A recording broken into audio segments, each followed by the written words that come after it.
अस्सलामुअलैकुम। मैं जुलेखा अरफा जुलेखास किचन से। तो चलिए आज हम बनाते हैं बढ़िया सी रमजान स्पेशल यानी कि इफ्तार स्पेशल के अंदर थोड़ी सी डिफरेंट स्टाइल में मैंने इस बार कटलेट बनाए हैं, जिसका नाम है, मैंने रखा है क्रीमी चिकन शेजवान कटलेट, या फिर आप इसे सॉसी चिकन शेजवान कटलेट भी कह सकते हैं। ये देख सकते हैं मजेदार सी लग रही है और बहुत ही डिलिशियस है माशाल्लाह। जरूर बनाइएगा।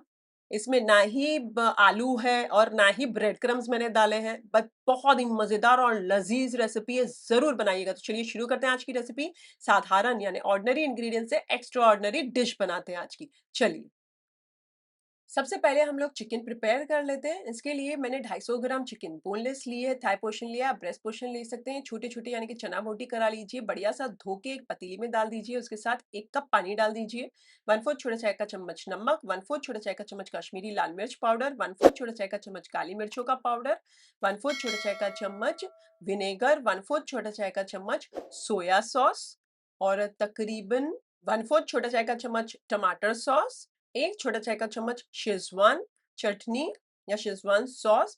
पहले सारी चीजों को मिला लीजिए और चूल्हा फास्ट आंच पर चालू करके एक उबाल खिला लीजिए। जब बढ़िया एक उबाल आ जाए स्लो आंच करके, आप चाहें तो खुला रखकर भी पका सकते हैं। मैं थोड़ा ढाक डालती हूँ।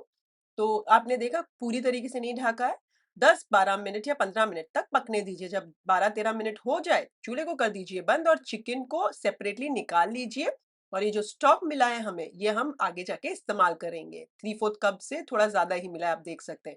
अब ठंडी हो जाए तो बढ़िया सा श्रेड कर लीजिए चिकन को और साइड पर रख दीजिए। चलिए अब हम थिक सा सॉसी चिकन शेजवान मिक्सचर बना लेते हैं। तो एक फ्राई पैन का चूल्हा फास्ट आंच पर चालू कर दीजिए। 2-3 टेबल स्पून जितना मक्खन डालकर 3 छोटे चाय का चम्मच बारीक कटा हुआ लहसुन डाल दीजिए। फास्ट आंच पर इसे 1 मिनट तक फ्राई कर लीजिए। जब 1 मिनट हो जाए तो यहाँ पर मैंने स्प्रिंग ऑनियंस की जो प्याज होती है बड़ी बड़ी थी, तो मैंने वो 2 ली है। और एक छोटी सी हमारी सादी वाली जो प्याज आती है वो डालिए। अगर आपके पास स्प्रिंग ऑनियंस की प्याज ना हो तो आप एक मीडियम साइज की प्याज ले लीजिएगा। इसे डालकर 1 मिनट तक फास्ट आंच पर फ्राई कर लीजिए। जब 1 मिनट हो जाए तो यहाँ पर मैं सब्जियां डाल देती हूँ। तो ये है आधी शिमला मिर्च, क्योंकि बड़ी थी तो मैंने बारीक काट कर लिए। एक बहुत बड़ी गाजर थी तो उसको भी आधा बारीक बारीक काट कर डाला है। और ये जो गोभी पत्ता था ना, तो इसे मैंने 1/4 पोर्शन छोटा छोटा बारीक काट कर डाला है। ये तीनों चीजें डाल दीजिए, एक बार मिक्स कर लीजिए। और बढ़िया सा मिक्स हो जाए तो आधे मिनट के लिए फास्ट आंच पर फ्राई कर लीजिए। जब आधा मिनट हो जाए चूल्हे को कर दीजिए स्लो आंच, सो दैट हम बाकी की जो सॉसेस वगैरह और जो नमक वगैरह डालेंगे। तो 1/4 छोटा चाय का चम्मच मैंने नमक डाला है। आप स्वाद अनुसार नमक बाद में एडजस्ट कर ले सकते हैं। आधा छोटा चाय का चम्मच कश्मीरी लाल मिर्च पाउडर, आधा छोटा चाय का चम्मच शक्कर, आधा छोटा चाय का चम्मच काली मिर्चों का पाउडर, आधा छोटा चाय का चम्मच विनेगर, आधा छोटा चाय का चम्मच सोया सॉस, 1 छोटा चाय का चम्मच टमाटर सॉस डाल दीजिए, 1 छोटा चाय का चम्मच चिली सॉस। और आप चाहें तो 1 टेबल स्पून डालें, 1.5 टेबल स्पून डालें शेजवान चटनी। मैं 2 टेबल स्पून डाल रही हूँ, बढ़िया सा मुझे चटपटा स्पाइसी चाहिए। अब ये सारी चीजों को मिक्स कर लीजिए। चूल्हा आप मीडियम आंच कर दीजिए। हमें सब्जियां क्रंची चाहिए तो मैंने सिर्फ आधे मिनट के लिए ही पकाया है। जब आधा मिनट हो जाए तो यहाँ पर मैं डाल देती हूँ 2 टेबल स्पून मैदा।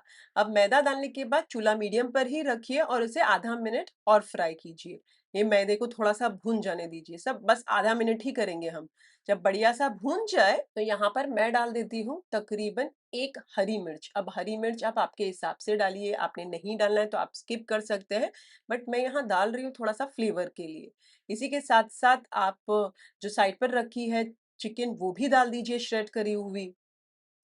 2-3 टेबलस्पून जितना हरी प्याज की पत्ती की जो ग्रीन्स आती है वो बारीक काट कर डाल दीजिए। थोड़ी-सी कोत्मीर यानी कि हरा धनिया डाल दीजिए। इसे एक बार मिक्स कर लीजिए और अभी वो जो स्टॉक हमने साइड पर रखा है वो डाल दीजिए। चूल्हा मीडियम पर है और इसे बढ़िया सा थिकन अप होने दीजिए। बार-बार चलाते रहिएगा और बढ़िया सा थिकन अप हो जाए और पैन छोड़ने लगे हमारा ये मसाला, तो चूल्हे को कर दीजिएगा बंद। इसी के दरमियान में आपको नमक वगैरह कुछ कम ज़्यादा लग रहा है तो आप एडजस्ट कर सकते हैं। स्पाइस कम लग रहा है तो स्पाइस एडजस्ट कर दीजिए, स्पाइस ज़्यादा लग रहा है तो टमाटर सॉस डाल दीजिए, नमक कम है तो नमक डाल दीजिए। और चूल्हा कर दीजिए बंद और इसे कंप्लीटली ठंडा हो जाने दीजिए। जब कंप्लीटली ठंडा हो जाए तो इसे रूम टेम्परेचर पे आने के बाद फ्रिज में रख दीजिए, सो दैट हम बराबर से हैंडल कर पाए ना उसके पेटस वालने में। मैंने आधे घंटे के लिए इसे फ्रिज में रख दिया है। एक पातर यानी कि थाली को मैंने थोड़ा-सा तेल से ग्रीस किया, आधा पौना घंटा हो चुका है, बढ़िया-सा मैनेजेबल हो गया है। हाथों को तेल से ग्रीस कीजिए, मीडियम पोर्शन लीजिए हमारे मिक्सचर का और इसे इस तरीके से बॉल बनाकर फिर ऐसा चपटा करते जाएँ कटलेट के शेप में और इसे साइड पर रखते जाएँ। इसी तरीके से आप सारे कटलेट एक-एक करके बना लीजिए। जब सारे बना लें और मैनेजेबल हो आपसे तो आप यहीं से ही प्रोसीजर शुरू कर सकते हैं, नहीं तो आप फिर से आधे पौने घंटे के लिए फ्रिज में रख दीजिए सो दैट मैनेजेबल हो जाए आगे के लिए। चलिए, आधा पौना घंटा हो चुका है, एक बाउल के अंदर 2 अंडे फोड़कर डाल दीजिए, थोड़ा-सा नमक, काली मिर्च डालकर इसे बढ़िया-सा फेंट लीजिए। आप चाहें तो 1-2 टेबलस्पून जितना दूध या पानी डाल सकते हैं, मैंने नहीं डाला है। बढ़िया-सा फेंट लें, तो साइड पर रख दीजिए। सेवियों को हाथों की मदद से मैंने थोड़ा क्रश कर लिया था। अब एक हमारा कटलेट लीजिए, अंडे में उलट-पलट करके बढ़िया-सा लूट लिए और ये जो हमारे ब्रेड क्रम्ब्स हो तो आप ब्रेड क्रम्ब्स में भी कर सकते हैं। मैं सेवियों के अंदर इस बढ़िया-सा लूट लेती हूँ, इससे चारों ओर वेल कोट कर लेती हूँ और बढ़िया-सा कोट हो जाए, इसे साइड पर रख दीजिए। इसी तरीके से बढ़िया से सारे हमारे कटलेट्स को आप वेल कोट कीजिए अंडे में और उसके बाद ब्रेड क्रम्ब्स में लगा-लगा कर साइड पर रखते जाएँ। सारे हो जाएँ तो इसे आप आधे 1 घंटे के लिए फ्रिज में रख दीजिए सो दैट अभी हमने ये सारी चीज़ लगाया है तो थोड़ा-सा लिक्विडी है तो गीला-गीला रहेगा ना। अच्छा आप चाहें तो इन्हें फ्रीज़ करके, स्टोर करके, रख के खा भी सकते हैं। आप उसके लिए क्या करना है 1 घंटा आप फ्रिज के अंदर रख दीजिए बढ़िया-सा 1-2 घंटे के बाद कड़क हो जाए, ज़िप-लॉक बैग में डालिए या फिर एयरटाइट कंटेनर में डालकर फ्रीज़र में रख दीजिए। जब भी मन करे थौ करें और खाएँ, 1 डेढ़ हफ्ते तक आप रख कर खा सकते हैं। मैंने आधे घंटे 1 घंटे के लिए फ्रिज में रख दिया था, 1 घंटा हो गया, तो यहाँ पर तेल गरम पे रख दीजिए फ्राई पैन के अंदर, तेल गरम हो जाए मीडियम आँच करके जितने समा सकें चिकन कटलेट्स ये सारे डाल दीजिए और इसे आधे 1 मिनट तक फ्राई होने दीजिए। आधा 1 मिनट हो जाए तो पलट दीजिए, उलट-पलट करते हुए इसे तब तक पकाएँ जब तक चारों ओर से लाइट गोल्डन ब्राउन नहीं हो जाते क्योंकि अंदर से तो पूरे पके हुए ही हैं, बस अंदर से बस गरम हो जाएँ। जब बढ़िया-सा लाइट गोल्डन ब्राउन हो जाए तो इन्हें निकाल कर नितार कर टिश्यू पेपर के ऊपर साइड पर रख दीजिए। इसी तरीके से बैचेज़ में फ्राई कर लीजिए सारे। इस रेसिपी में स्पाइस अपने स्वाद अनुसार एडजस्ट कीजिएगा। मैंने मेरे हिसाब से रखा है और आप कौन से शहर और कौन से देश से हैं, मेरे साथ कमेंट सेक्शन में ज़रूर शेयर कीजिएगा। मुझे जानना बहुत अच्छा लगता है। वैसे आप चाहें तो किसी के भी साथ सर्व कर सकते हैं, जैसे टमाटर सॉस या फिर डिप के साथ। हरी चटनी की ज़रूरत नहीं लगती है। अच्छा, मैं आपको एक तोड़कर दिखा देती हूँ। पहले तो आप देख सकते हैं माशाल्लाह कितने बढ़िया और सुपर क्रिस्पी हैं बाहर से।